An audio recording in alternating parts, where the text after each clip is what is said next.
Hey guys, Shane here. So today we're going to be looking at another Sherman, this time Dragon's M4A2 Tarawa. And this was really kindly sent out to me by my bro for laugh, because he knew I was trying to find an A2, and they're kind of tricky to find them now, especially for a reasonable price. So big thank you to yourself for sending this out, my friend. Jesus, yeah. So let's have a look, see what we get in the box. So this kit came out in 2006, so it's a good 10 years old now, and is a part of their 1939-245 range. By all my research onto this kit, which I'll refer to the expertise of Steve Sloga, this kit's actually quite accurate. It doesn't need all that much work to it to make a very good kit, and for the average modder like myself, who's still passionate about the subject, this should build pretty nicely out of the box. So the M4A2 was a little bit different in the sense that this was generally an export model. With the exception of the USMC Marine Corps, there doesn't seem to be any US Army use of this vehicle. Now that's not to say that there wasn't, but at least in my research I haven't been able to find any references to them being deployed with the US Army. Most of these were sent over to Britain, over to Russia, especially a lot of the 76mm versions of this vehicle, and several were sent over, or several hundred were sent over to the US Marine Corps, which this vehicle represents. We'll have a look at the box. So this is, what's the reference number? 6062. We have our normal CAD drawings on the side of the box. So we have the rotor shield with the extended covers around the edge, some well details. We have DS tracks. Now I built this kit about 10 years ago when I was much younger, and I remember these tracks weren't too bad. So we'll see.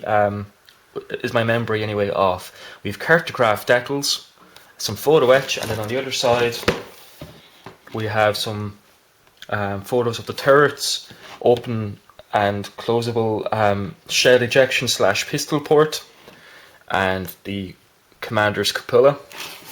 And then on the rear we have some more CAD drawings and a pretty healthy selection of markings. They're all in olive drab. However, you can weather these up a slightly different way, because a lot of these would have got very quickly sun faded on the journey across on the transport ships. So we have a slide motor barrel too, so that should be pretty nice. So we'll actually have a look-see in the box and see what we get. So taking a look at the manual, once again we have our exploded diagram, very synonymous with Dragon. We do have quite a bit of blue as per normal. A lot of parts are not used in this kit, though it's not as bad as I've seen. I say about maybe a little bit over a third of the parts aren't used. There isn't a massive there isn't a large part count on this kit, which is nice. Our standard paint callouts, I think these are Gonzio Sanyu or GSI and Model Master. We have a little bit of information on how best to use these DS tracks. So part one, immediately with the suspension. Now the suspension is somewhat more simplified. It's not like the Asuka or Tasca ones where you can have movable suspension arms, or at least individual ones. These can be workable, but they don't articulate with each arm individually, but more just pivot. Still not too bad for any diorama builders. You can still articulate your suspension. We go onto the rear deck, and as I mentioned, the rear deck doesn't have any of the access hatches into the engine like the other Sherman variants. So that's one of the quickest distinguishing features of the A2. 3, we have attaching the suspension units, adding in our exhaust and ventilation units and the rear of the engine deck. 4, we're adding in our transmission covers and final drives. Again, very, very clear instructions. It's not a barrage of things going on, so it's nice. I quite like this. So 5, we're putting the driver and co-driver hatches. Again, they do have some interior detail on the hatch inner surface, not too much though, but then again, if you have a driver's head poking through this, you're not going to see anything into it anyway. Then we start mounting bits and pieces into the glacis plate. So we're adding in the periscopes in the driver's hood. We do have a photo etch option for the headlight guards. These can be very difficult to form. I remember these things used to drive me mental. However, we'll see what it's like when we get to it in one of the builds. 6, we're adding our water and fuel caps for the rear deck. If you want to get super WYSIWYG, you're going to probably have to drill a few drainage ports into the armoured covers for the fuel caps, as the real vehicle had a small hole drilled in that aid drainage so they wouldn't fill with water. Small little detail, and it might just bring out a little bit more in your model. It does have a drilling holes for the Pioneer tools. Again, we're quite used to seeing this in most Dragon kits. 7 is the positioning of said tools. Again, nothing too crazy. So on number 8, so 8 we're adding our track wrenches and what have you to the rear deck, and now we're going to move on to the turret.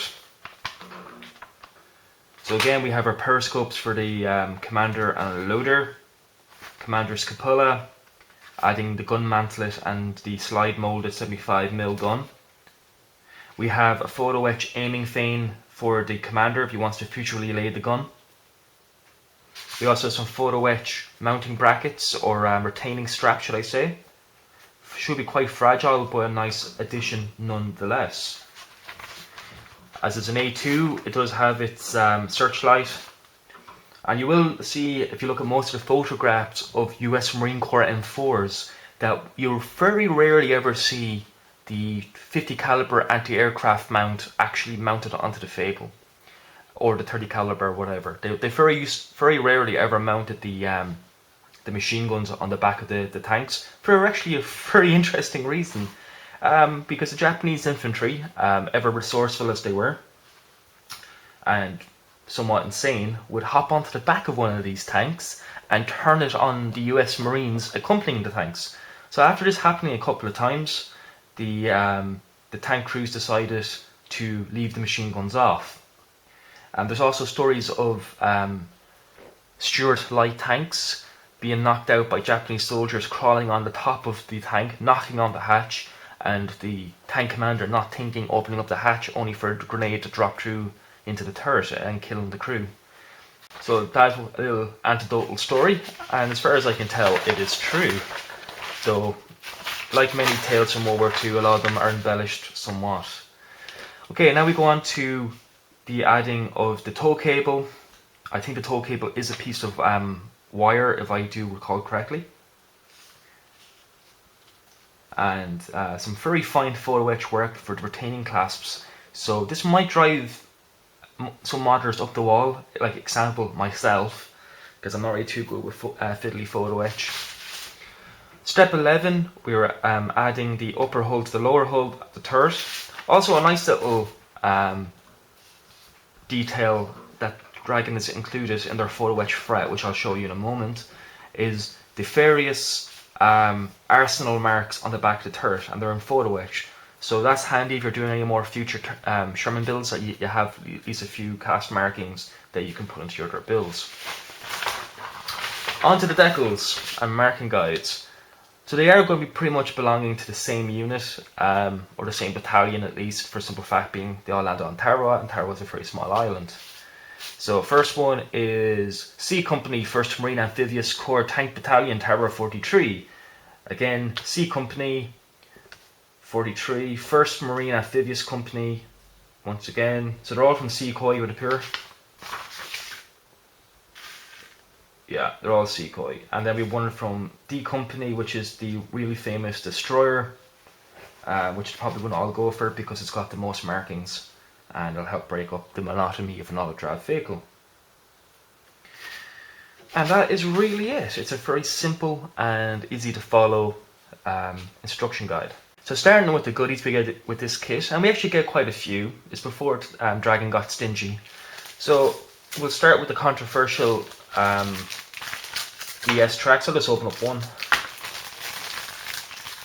Now these were placed at the bottom of the box and they do not appear to be damaged, so they do look pretty nice. I'm not seeing any little plug marks that you get on the Asuka model ones, and to be fair, you probably could use these. Shermans aren't particularly known for having a lot of sag on their tracks as it is, even with the even if they're not the active suspension systems in the later Sherman makes. So DS tracks, as long as they're not damaged and full of pin marks, can work. We move on to the bag of goodies. So this is already beginning to show when Dragon began to take away the Dragon cards, and this is from 2006, so we can almost plot their demise. So we'll have a look at our decal sheet. Decal sheet is printed by Cartograph. Everything looks pretty nice, a little bit thick, however some setting solution will do the job. All again from the 1st Amphibious Tank Battalion. So we have like Charlie, Cobra, Cuddles, Condor, Cannonball, Colorado, and Destroyer, and Donna. And then they all have their elephant insignia, as well as tactical markings and the stars and stripes. So again, pretty nice. It being Cartograph should not be behave pretty well, I'd imagine. I never had any problems with Cartograph decals. Then we get our photo etch fret.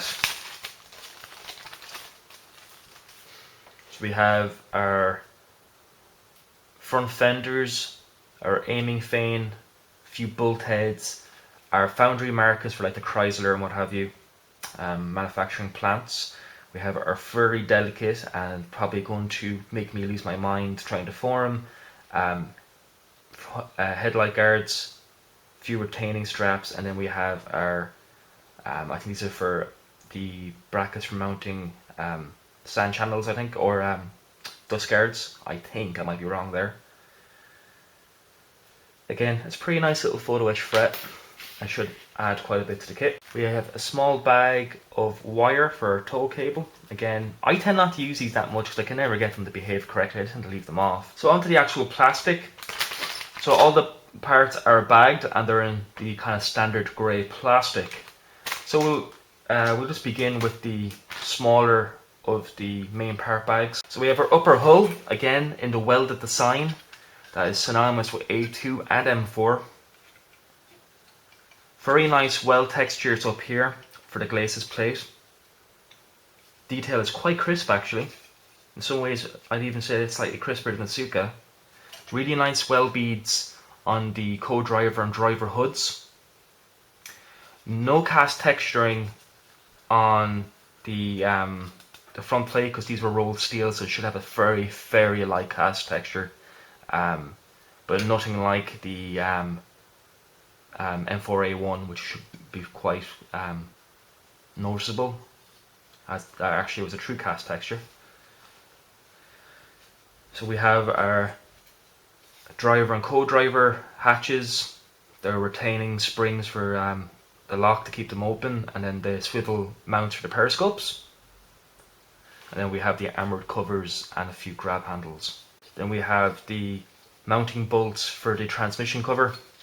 So again, a very clever way to minimise the amount of sprues this kit needs.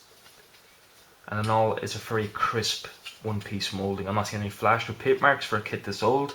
It looks very nice. Then we have the lower hull tub. Detail on the bottom, escape hatch, and a few other access panels to get into the engine compartment. Moving on to B-sprue. Now B-sprue has most of the turret assemblies, and I will draw your attention immediately to the turret.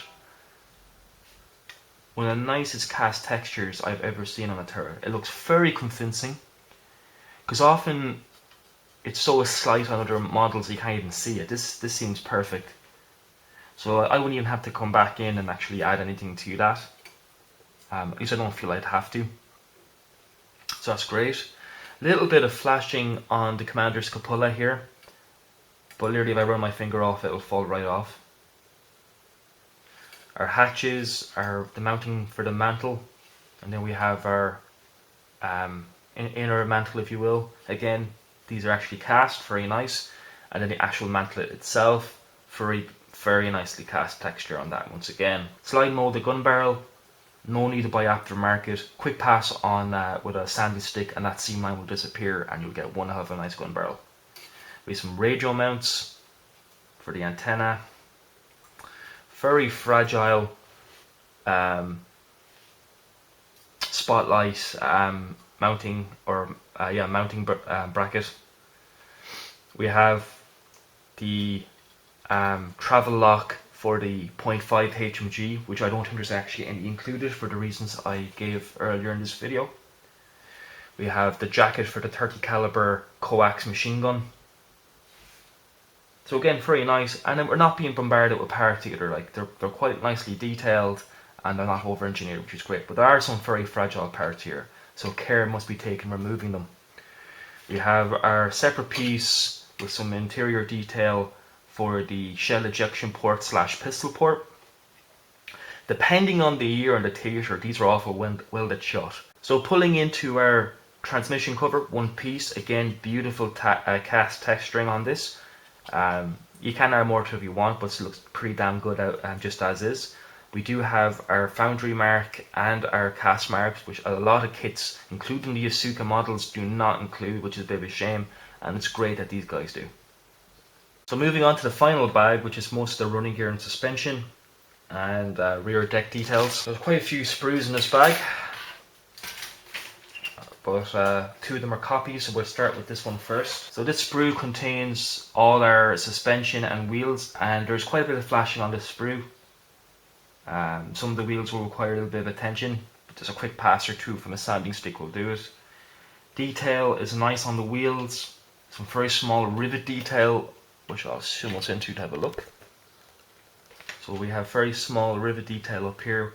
I can see them getting off very quickly. We have two options of drive sprocket here and here, and then we have the solid version here.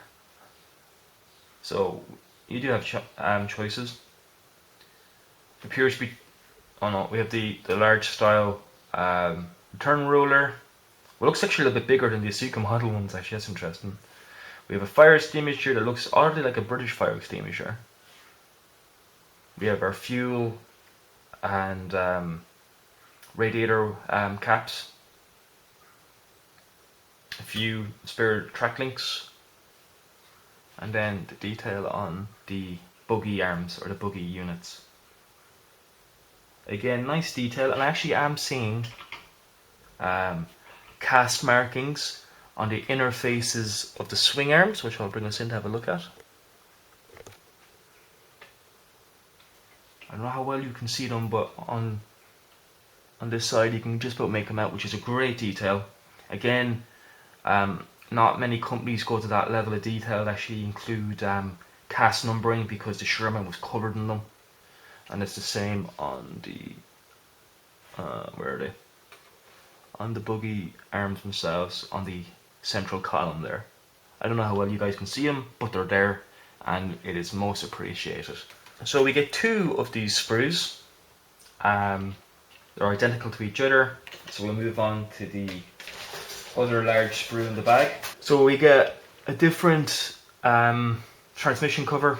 We have our one-piece engine deck with the small axis panels, again synonymous with M4A2. Now imagine a lot of parts are going to be cross-compatible because they do the 76 version of this kit that was sent out to the Russians. So we do have a bit of flashing on this sprue in bits and pieces. We have the really delicate periscope covers or shields for the, I think that's for the Tarawa periscopes if I remember correctly, and then the armoured visor covers. We have our rear deck. So we have the one with the engine axis panel. We will not be using this one. We'll most likely be using this one because it's devoid of the engine axis hatch. Large style hatches, I don't think we'll be using these either. Should be the small style. Very delicate but somewhat flashy guards for the headlights and rear tail lights. But we do have photo etch replacements for them included in the kit. Some of our Pioneer tools, again a little bit of flash on them, but nothing too crazy. We have a travel lock here, which I believe is for the 76mm, so we will not be using this in this kit. Our caps, again for our fuel. What else we have? With the final drive housings for the transmission, and the mounting plates for the return roller. And the last sprue is our clear parts. So we have our clear periscope mounts for both the drivers and the periscopes up in the turret. Our lenses are clear. They do seem to be a little bit clunky, a little bit kind of warped actually, but I think it's just the illusion that clear plastic often gives. It tends to confuse the eye somewhat. We also have a clear spotlight mount, so you just basically seal the inner lens and then just spray over it, and you have a nice clear lens then when you remove your mask. And that's really it. It's a very neat little kit actually. It should build up very nicely. So there you have my inbox review of Dragon's 1/35 scale M4A2 Tarawa, reference number 6062. In all, this is a very nice kit. Even though it's 10 years old, it holds up very well and will give any of the newer Shermans a run for their money. Dimension wise, as I was saying earlier in this video, according to Steve Saloga, who I trust because he is the authority in the Sherman, he says that this is a very accurate kit in some of his builds I've read online, and I'm more than happy to go with that and go with his trusting his expertise.